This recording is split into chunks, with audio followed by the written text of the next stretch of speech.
Chapter 8. Choosing the River. Weeks do not pass the same in cities and towns. In Magnolia Ridge, they folded, stitched, became part of the quilt. Lena called the gallery and proposed something outrageous, a traveling exhibit that began at the river and carried the south to the city, not as a curiosity but as a truth.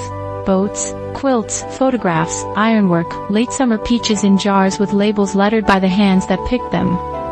She used the Rolodex she'd curated like a constellation, names that glowed when you connected them, and she asked for a different kind of money, the kind that stays and does not evaporate when the next glittering thing arrives.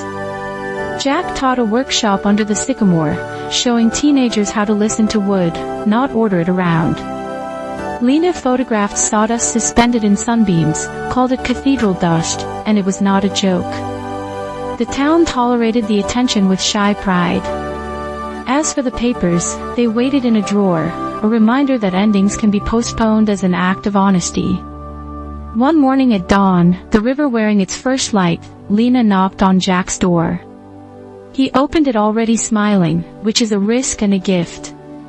"I don't want to be your past," she said. "I want to be your present tense." He reached for the drawer, for the papers that had frightened them both in different ways, and instead took out a small pencil.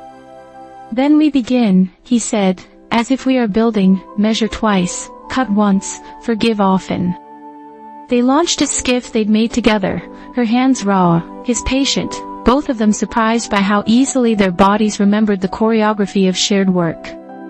The river held them up. That is what rivers do unless you fight them.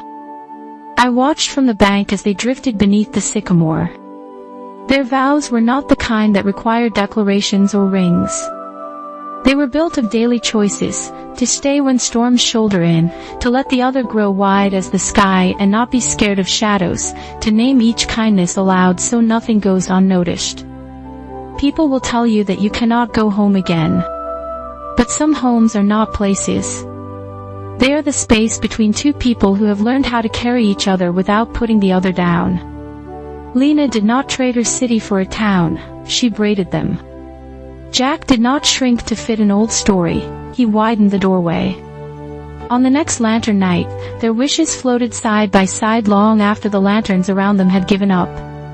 If you read What the Water Makes of Light and Paper, you might have understood the words they never spoke. We choose, and we keep choosing. And the town, for all its stubborn memory, made room for this new thing. Because even places that remember everything can learn to sing a different verse of the same old song. If you leaned close, you could hear it, not an echo, but harmony.